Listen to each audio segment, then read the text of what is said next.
Welcome to Treasury of the Church Gregorian Chant. My name is Father Eduard Perrone. For the next 13 episodes, I'll be teaching you the basics of Gregorian chant. In this first episode, we're talking about the various notes and note formations you'll see in Gregorian chant. Be sure to have your Chants of the Church book handy, and the Libro Usualis if you have one, and a notepad so you can follow along and take notes. Enjoy it.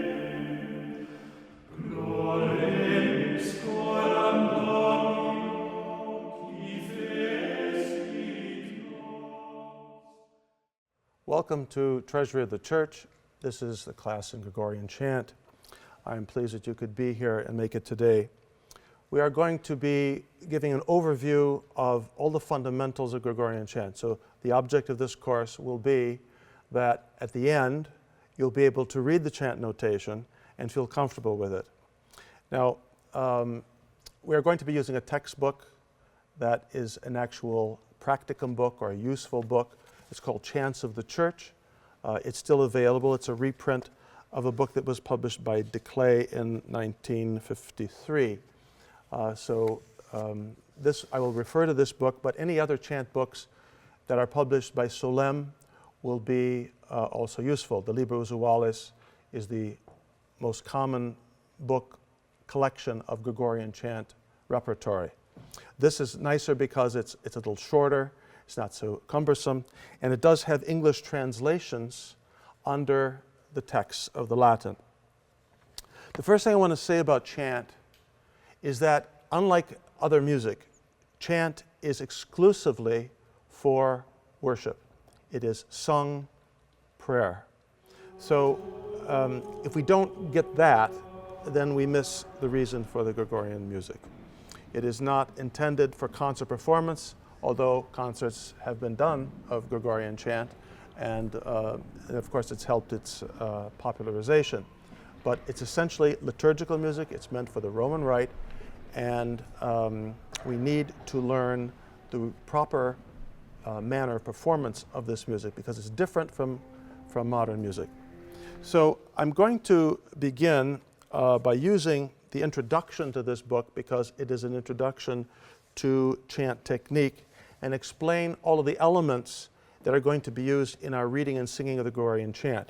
So if you would turn to the opening pages after the notes on translation, it says exactly, Introduction concerning Chant Technique. I'm not going to read it word for word, but I'm going to refer to this as an outline to be able to cover all of the introductory things that we need so that we can sing and interpret the chant in the way that the church would have us do so. So the first thing is that we have the staff. Now you can see on your monitor that we have the 4-line staff in Gregorian chant. This is different from modern notation. Modern music, we have the 5-line staff. Now the reason why we have only 4 lines is because the range of Gregorian chant, that is, say, from the lowest note to the highest note, can be contained in the 4 lines. Whereas in modern music, because of this greater range possibilities with instruments and so forth, we need additional lines. So we have now a 5-line staff. And so if I have a G clef or the treble clef, you see that first note is C. And the reason you know it's a C is because of the clef. That is to say, where things turn here around this line, that is a G. So that's a G clef. So if that's a G, and you know the notes are from A to G in the scale, the range. So if this is G, this is F, this is E, this is D, this is C. So this is modern music. I presume you have some familiarity with that. If I change the clef to the other common clef and put the same note there, this is now an E. That's a low note in the bass clef. So the clef tells us exactly what pitches are being called for in a particular piece. Gregorian chant has 2 clefs. It does have the F clef. It also has the Do clef. Now we also use the Do clef in modern music. So this tells you where C is, or Do. So we have in chant a Do clef. You see that in your book. And we have a Fa clef. Here would be a Do clef on the 4th line. I'm going to use a lower staff. and it has a connecting line. You see, so there's a do clef, as it is in the textbook. It is on the top line. So this is do or C, the note C on the piano.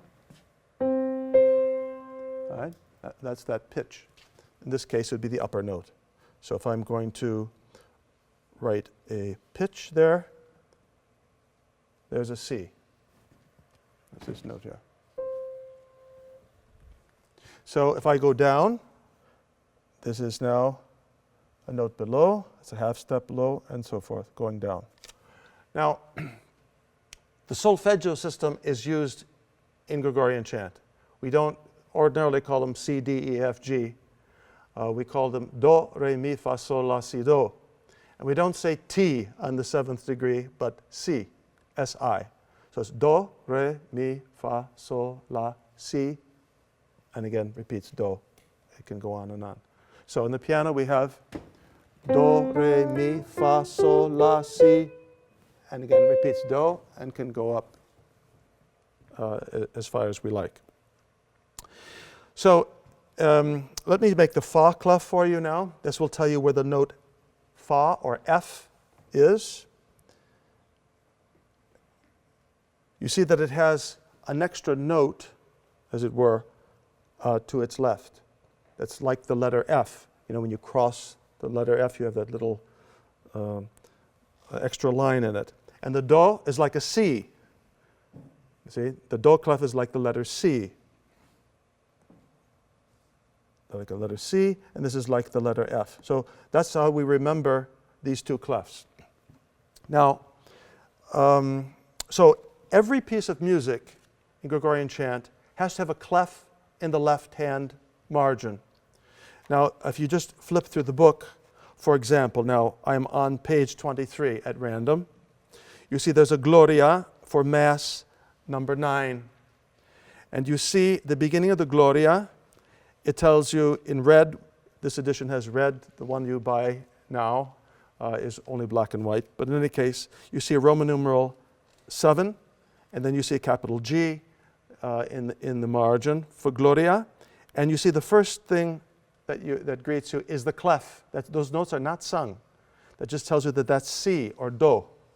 So therefore, if that's Do, Si, La, Sol. So the first note sung is a G, is Sol.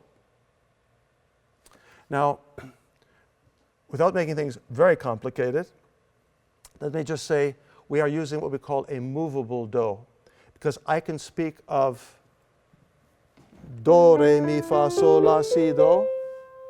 I can do the same down here. Do, Re, Mi, Fa, Sol, La, Si, Do. I can do it here. Do, Re, Mi, Fa, Sol, La, Si, Do. In modern music, we don't use a solfeggio quite that way. We have what we call a fixed do. So I'm not trying to create extra complications. I just want to tell you that do isn't necessarily always Si. Because I can sing, for example, Kyrie, or I could sing this. Kyrie eleison. I can sing it in any key I want, as with modern music. I can sing in a higher range for the ladies, a lower range for the basses, and so forth.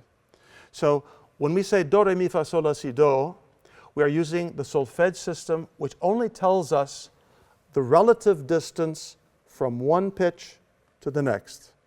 So from do to re is a whole step, re to mi is a whole step, mi to fa is a half step. Now this is all modern musical theory.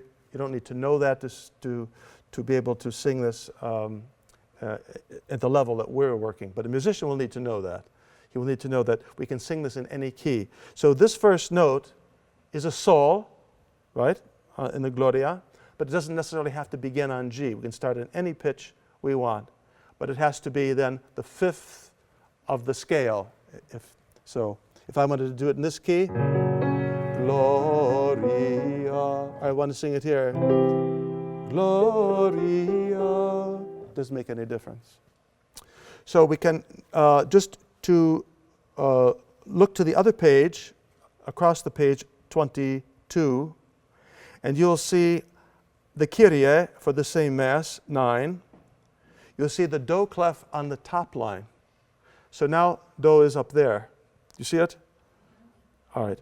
And let's just make one more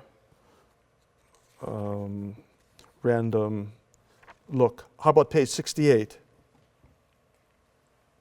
This is from the Requiem Mass. This is the offertory, and we're right in the midst of it.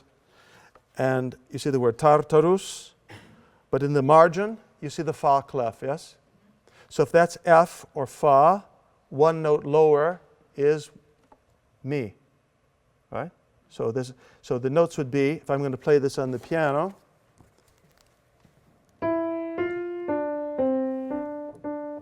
Tartarus. Right? I know you don't know how to read those notes quite yet, but you can see that the first pitch is one below the Fa. The next thing the text tells us is that there's something called the guide. Are you back to the beginning of the book? The guide, or custos it's called in Latin, is a very clever invention used in the chant books, and is in the manuscripts, and it was even done in textbooks. If you ever see any old English books published in the old way, centuries ago, they will put the next word for the next page in the margin. So as you're reading along, you already know the next word on the page when you turn the page. It's a guide for what's coming, for rapid reading, I suppose. So if we look in the text, the book that we're using, at random here I'm now on page 53. Now you see at the end of the line, the top line, you have the syllable con for confiteor, yes, of Latin words. And you see there's a note above con, and right next to that, it looks like a little printing mistake. You see there's the custos, there's the guide, because it's telling you that in the next line, you are going to have a note, that note, which in this case is re, because it's a do clef, and this is on the next line. The next thing about reading chant notation is that we need to know something about bar lines. Now, in modern music, as you know, we have only this full bar, and at the end of a composition, we have a double bar, or at the end of a section. All right, so we have the full bar, which tells us ordinarily the number of beats or counts in a measure. If I were to make in modern notation now, here's a quarter notes. This great composition sounds like this.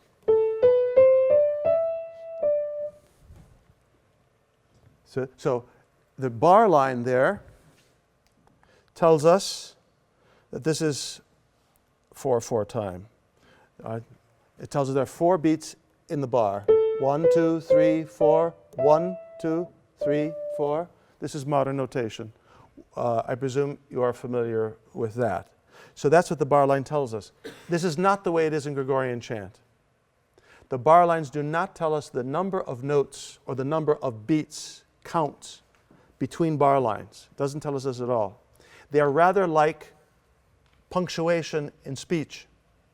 So we have commas, and we have colons and semicolons, and we have the period. That is what these bar lines indicate. So if you look now back to your text, they indicate first the double bar line. Well, naturally that's going to be at the end of a piece. I already made an example of it for you. It tells you it's the end of a piece or the change of the choir. And then the full bar would be a period in English, in grammar. So it tells us that there's a complete musical thought. So from one bar to another bar, we have an entire section in itself. What we don't have in modern music is we have a half bar called a member bar. Sometimes in the books you'll see it called member, which cuts the middle of the staff. This is the member bar. And then we have a quarter bar, which is called an incise, and it cuts only the top. I'm looking now at the page 29. This is the Sanctus for Mass 10. So do you see we have the word Sanctus, and right above the asterisk you see the little quarter bar, the incise. Then after the third Sanctus you see the member bar. You see it cuts the middle two lines.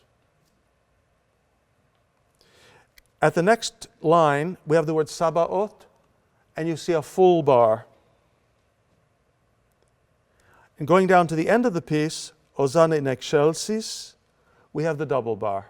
So there we have them all in one composition. Again, these do not indicate the number of beats or the number of counts, but only musical punctuation. The next thing we need to look at are the shapes of the notes. Now, this is where people often have difficulty with chant, because they look at the strange notation. They see square notes instead of round notes. They see jagged notes. They see diamond-shaped notes. They see clusters of notes, and they tend to get discouraged, especially if they're used to modern notation. However, it's really quite simple. We don't need to know names of absolutely everything, but a few of them would be helpful. First of all, we call a note or a group of notes in one syllable a neum. And you see that it's given there in your text, N-E-U-M. Page 67, you see the Requiem Mass, again, the offertory, Domini Jesu Christe. And the first syllable, do, of Domine, you see one note, the punctum they call that. For me, you see two notes, one's on top of the other. Ne, for the first word, again, is a single note. Je, of Jesu, one, and zu, two. But then if you look at Glorie, at the end of that line, you see many notes. All the notes in one syllable of text, of Latin, could be Greek, of course, if it's Kyrie or something. We call it a neum. So a neum is a group, one note or several notes in one syllable.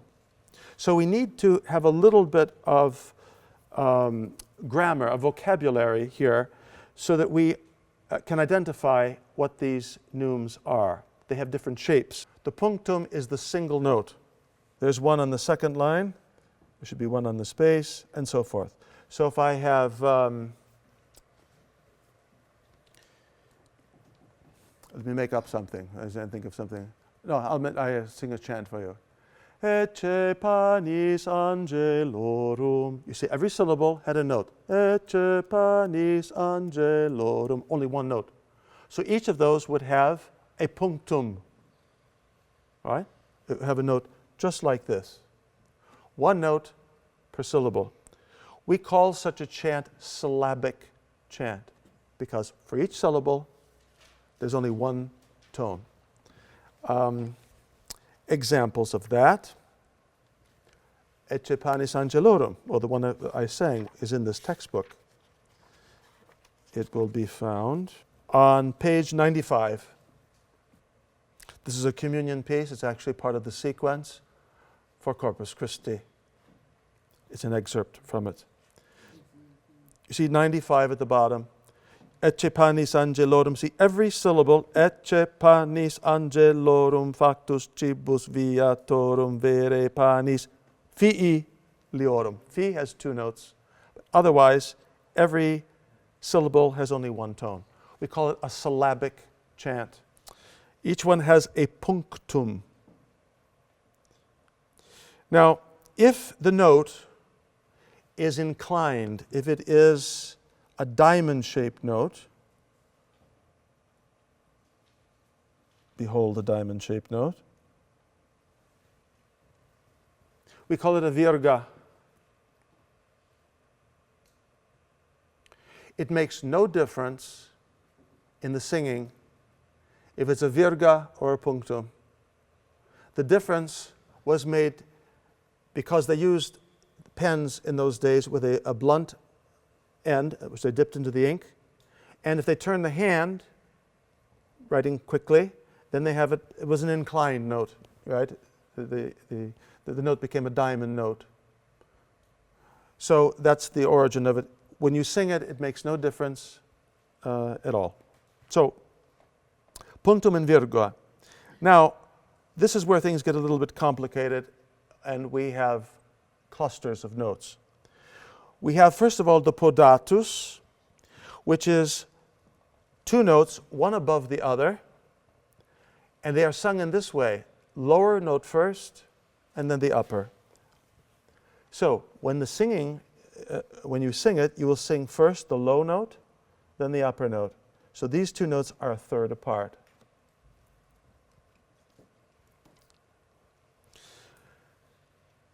Then you can have two notes in a descending pattern, not ascending but descending. We call it clevis. All right, there's the clevis. So you see that in the clevis, the second note, of course, is lower than the first note. If two notes are on the same pitch, you have the dystropha. We don't need all this technicality for singing Gregorian chant to know all these terms, but it's helpful. If you have two notes on the same pitch, they are in effect tied. All right? So if I sing, if this is the pulse, Ecce panis angelorum, the J, there were two beats there. Angelorum. This would be a dystropha. That would be a terrible piece of Gregorian chant, by the way.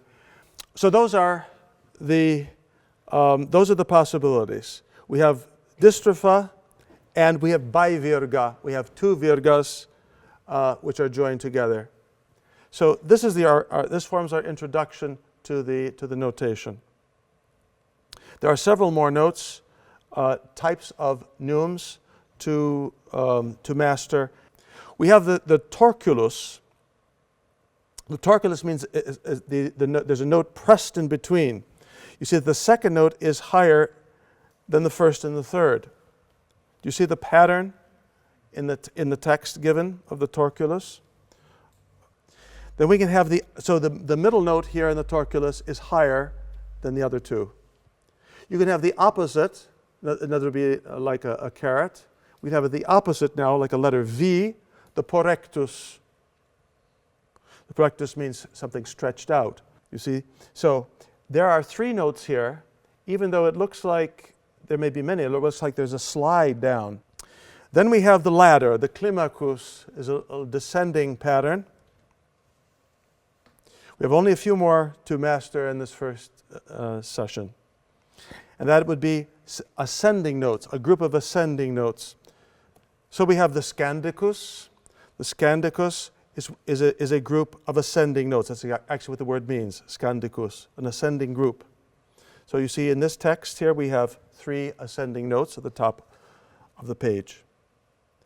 If we have those same three notes, but the second note has a line, a vertical line under it, it means something about the rhythm, which we have to talk about a little later. We call that a salicus. And it means, I'll tell you ahead of time, it means that note is lengthened slightly, just to give it away. And lastly, the tristropha. The tristropha would be three notes. If bistropha or dystropha, they could use either term, means two notes pressed together, doubling the count. So there'd be two counts. A tristropha would be three counts on one note. So they're squeezed together. You see asperges me. You see the podatus first, the two notes. Then you see the three notes clustered together for spare, yes? So you see the climacus. Then you see another podatus. and then you see the single note, the punctum, and it has a dot after it. Yes? So I know you know this chant. Asperges me. And you can see how the notation matches the melody, which you are familiar. So already you have some way of being able to sing the Gregorian chant. And you see we've sung now the first incise. And you remember now what that means? That means up to the first comma, where the upper line, the top line of the staff, has a short line that indicates the first little phrase of chant music. Thank you for watching. Please join us next time when we'll talk more about notes, Latin pronunciation, and the rhythm of Gregorian chant.